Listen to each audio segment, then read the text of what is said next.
నమస్కారం సార్.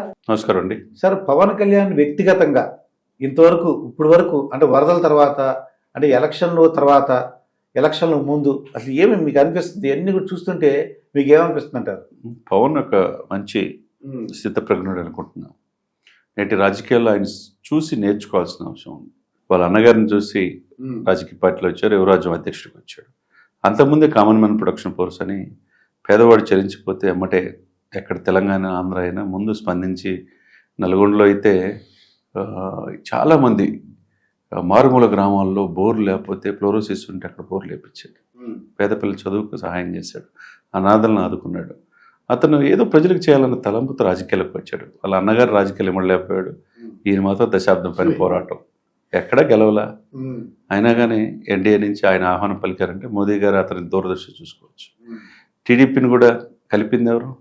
మన పవన్ కళ్యాణ్ కలపబట్టే కదా ఈ రోజున హ్యాట్రిక్ పిఎంగా 21 సీట్లే కీలకం కదా అక్కడ. అంటే మొట్టమొదటి ప్రజలందరూ కొద్దిగా ఇబ్బంది పడ్డారు. ఏంటి జనతా పార్టీ బీజేపీని ఎందుకు అనుకుంటున్నారు. కానీ దూరదృష్టి జాతి భావజాలం పవన్ కళ్యాణ్లో మెయిన్.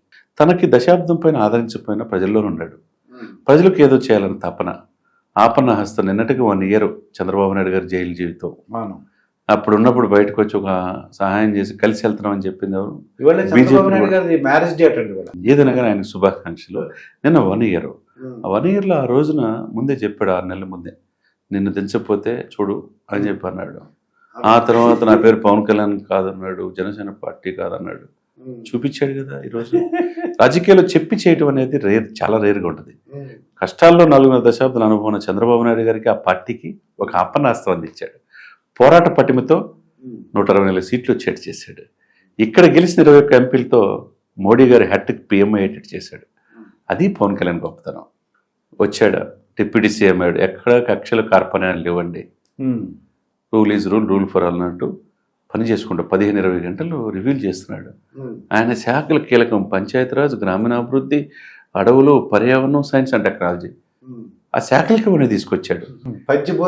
పంచభూతాల్లాగా సెంట్రల్ నుంచి నిధులు తీసుకొస్తున్నాడు. ఈయన అడిగింది వేస్తున్నారు, 10 దినాలు పెంచారు. ఎక్కడికి ఏది కావాలి, రోడ్లు ఎప్పుడు అస్తవ్యస్తం అయిపోయింది, రోడ్లని నిధులు కేటాయించారు. తన పిఠాపురాన్ని ఆదర్శమైన రోల్ మోడల్గా పిఠాపురాన్ని తీర్చిదిద్దుతున్నాడు.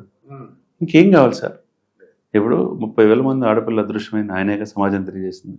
కాకినాడ కేంద్రంగా బియ్యం అక్రమణ బంగ్లాదేశ్, ఆఫ్రికా కంట్రీకి వెళ్తుంది చెప్పింది ఆయనే కదా. 55,000 మెట్రిక్ టన్నులు పట్టుకున్నారా లేదా రంగాల్ని? ఎక్కడ రెడ్ శాండిల్స్ అక్రమంగా రవాణా అయితే నేపాల్ సరిహద్దులు పట్టుకున్నారా లేదా? కర్ణాటక వెళ్ళి 140 కోట్ల రెడ్ శాండిల్స్ కూడా ఇక్కడికి వచ్చేటి చేసాడు లేదా? కుంకి ఏనుగులు కూడా తీసుకొచ్చి ఇక్కడ పంట పొలాలు విధ్వంసం చేస్తుంటే ఏనుగుల పరిరక్షణకి అవి కూడా తెచ్చాడు లేదా? లేకపోతే రేవంత్ రెడ్డి గారు లాంటి వ్యక్తులతో పక్క రాష్ట్రంతో సంబంధాలతో ఉంటా ఒక ఆదర్శవంతమైన ఉప ముఖ్యమంత్రిగా, నేనేమనుకున్నాను ఉప ముఖ్యమంత్రి అనుకోవట్లేదు గురుగారు, ముఖ్యమంత్రి సహ ముఖ్యమంత్రి అనుకుంటా. అది వాళ్ళిద్దరు పరిపాలన అలా ఉంది. ఇద్దరు తండ్రి కొడుకుల్లాగా ఒక మంచి అద్భుతమైన పరిపాలన ఆంధ్రప్రదేశ్కి అందిస్తున్నారు. సుపరిపాలన. అంతకుముందు సంక్షేమం మాటను అభివృద్ధి మర్చారు. సంక్షేమం కూడా ఏమీ లేదని తెలిసిపోయింది. ఎందుకంటే 90% బుడమేరు ఎప్పుడైతే ఆక్రమణకు గురైందో అక్కడే అర్థమైపోయింది. బుడమేరుని ఎక్కడా బాగు చేయాల. జగనన్న కాలనీలు వెలిసినాయి. అక్కడ ఆ కాలనీలను ముంపుకు గురైనవి. ఎవరి తప్పు ఇక్కడ? 30 లక్షల రూపాయలు ఆ గొల్లప్రోల్లో స్థలం కొని 60 లక్షలు లెక్కన కొనుక్కున్నారంట. 30 లక్షల మధ్యలో నాయకులు మింగేశారు.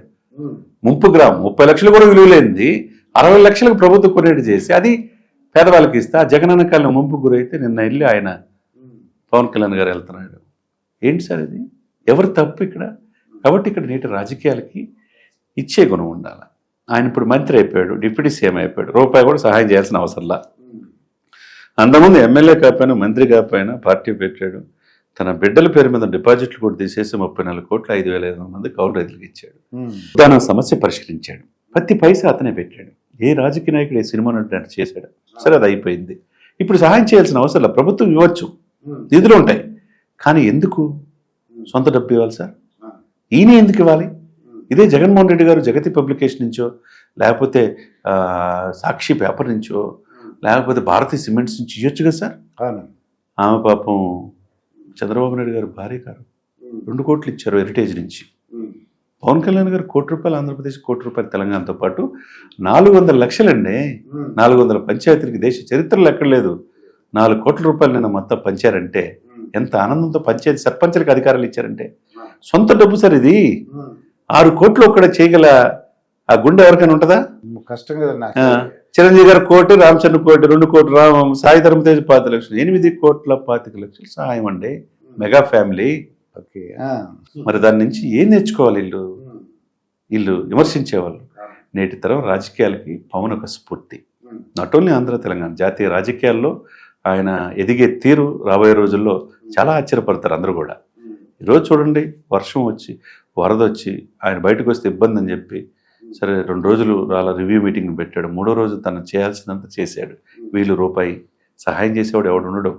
మాటలు మాత్రం బాగా చెప్తారు. అంతే కదండి. మంత్రులు విమర్శించడానికి ఉన్నారు. 3 పెళ్ళిళ్ళు 4 పెళ్ళిళ్ళు అంటారు. ఎక్కడ గెలవడు అన్నారు. అసెంబ్లీ గేట్లు దాటనేమన్నారు. ఇప్పుడు ఎలా ఉన్నారు? విమర్శించడం ఒక్కడైనా ఉన్నారా మీరు?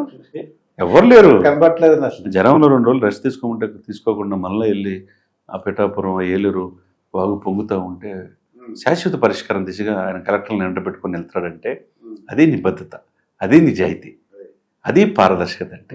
కాబట్టి నేటి తరం ఏ పార్టీలైనా కానీ పవన్ కళ్యాణ్ ఎదిగిన తీరు, పవన్ కళ్యాణ్ గారు ఎమర్జ్ అయిన రాజకీయాల్లో అతని యొక్క పనితనం చూసి ఆదర్శంగా తీసుకోవాలి. ఇదండి చందు శ్రీనివాస్ గారితో జరిగిన ఇంటర్వ్యూ. మరొక ఇంటర్వ్యూతో మీ ముందుంటాను. మీ మాస్టర్ దుర్గాప్రసాద్.